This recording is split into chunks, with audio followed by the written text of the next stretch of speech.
Assalamualaikum warahmatullahi wabarakatuh dan salam sejahtera. Terlebih dahulu saya merakamkan rasa kesyukuran kepada Allah SWT kerana atas izinnya juga kita warga SMK Beliau Adil dapat bersama-sama menyempurnakan majlis pelancaran kem membaca 1 Malaysia 2022 tanggal 18 April 2022.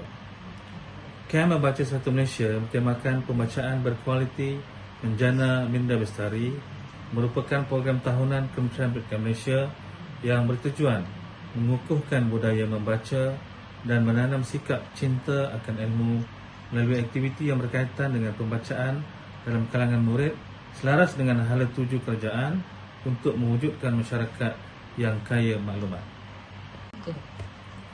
Murid-murid yang dikasihi, sifat suka membaca ialah satu amal mulia dan seharusnya dijadikan budaya seumur hidup.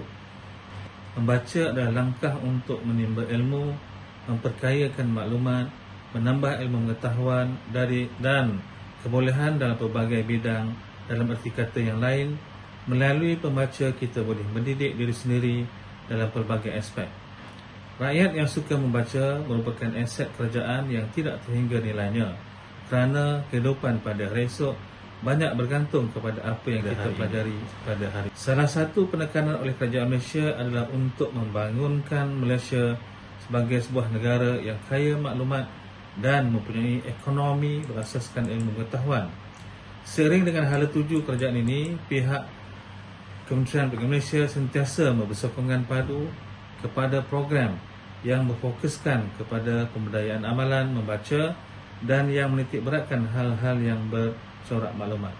Justru dalam tempoh bulan bahasa, nilam dan kempen membaca 1 Malaysia, pihak sekolah akan mengadakan pelbagai aktiviti galakan membaca secara berperingkat dan berterusan yang perlu dilaksanakan untuk memperhebatkan lagi pencapaian program nilam ke tahap yang lebih baik serta menyeluruh dan seterusnya membantu merealisasikan satu daripada KPI Kementerian Pendidikan Malaysia iaitu mengurangkan jurang pencapaian antara murid bandar dan murid luar bandar. Sempena dengan bulan bahasa nilam dan kempen membaca 1 Malaysia ini, saya menyeru kepada semua murid dan para guru agar sering berkunjung ke pusat sumber sekolah dan melibatkan diri dalam program nilam yang dijalankan di dalam kelas oleh guru-guru subjek selain daripada guru bahasa Melayu dan bahasa Inggeris. Ingatlah pesanan pantun lama yang berbunyi, berburu di palang datar, dapat rusa berbelang di kaki, berguru ke palang ajar, ibarat bunga kembang tak jadi. Sebelum saya mengakhiri ucapan ini, saya ingin mengucapkan syabas kepada Jawatankuasa Kempen Membaca 1 Malaysia SMK Beliau Adil serta semua yang terlibat dalam menjayakan program ini.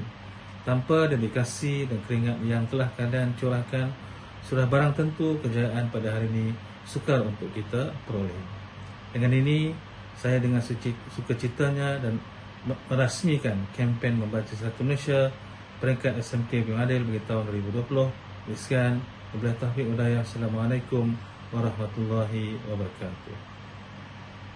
Assalamualaikum warahmatullahi wabarakatuh dan salam sejahtera. Mencedok air di dalam perigi, cedoknya pula berkali-kali. Wajah baharu tidak dikenali, izinkan saya perkenalkan diri. Rumah mewah di tepi titi, rupanya ia kepunyaan nyonya. Siti Hajar nama diberi, 16 tahun angka umurnya.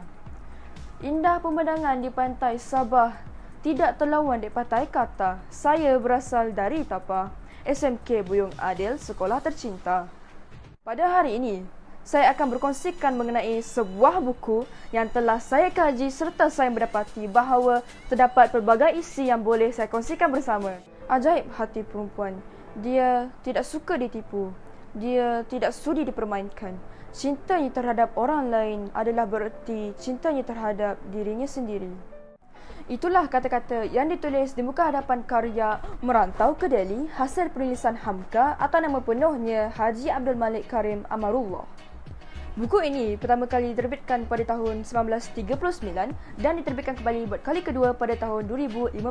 Buku ini mengandungi 232 halaman bercetak termasuk 2 halaman glosari dan mengandungi 16 bab.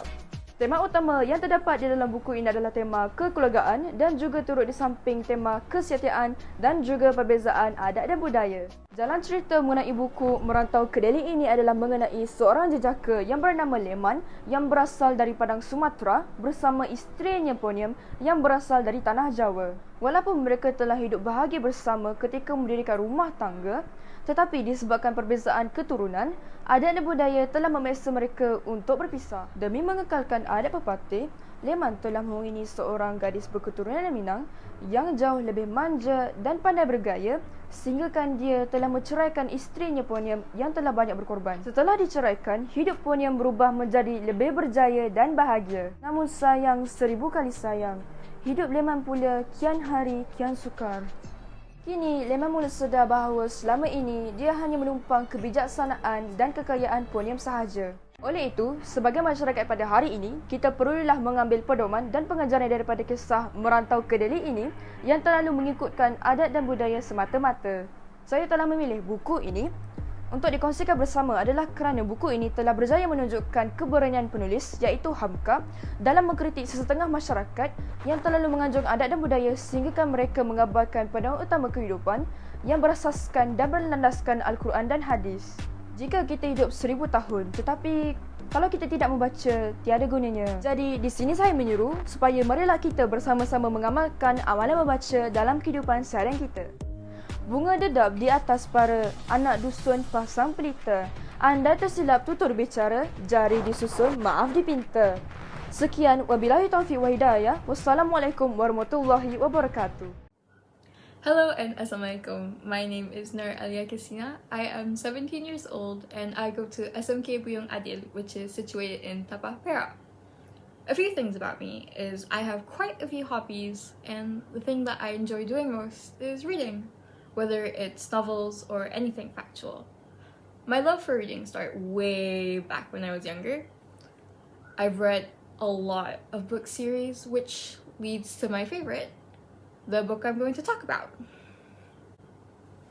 Book 1 of The School for Good and Evil, written by Soman Chainani, published in 2013 by HarperCollins.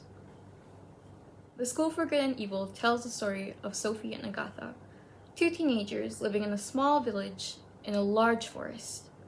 Sophie spends her day trying out beauty potions and cucumber juice, which she believes makes her more beautiful.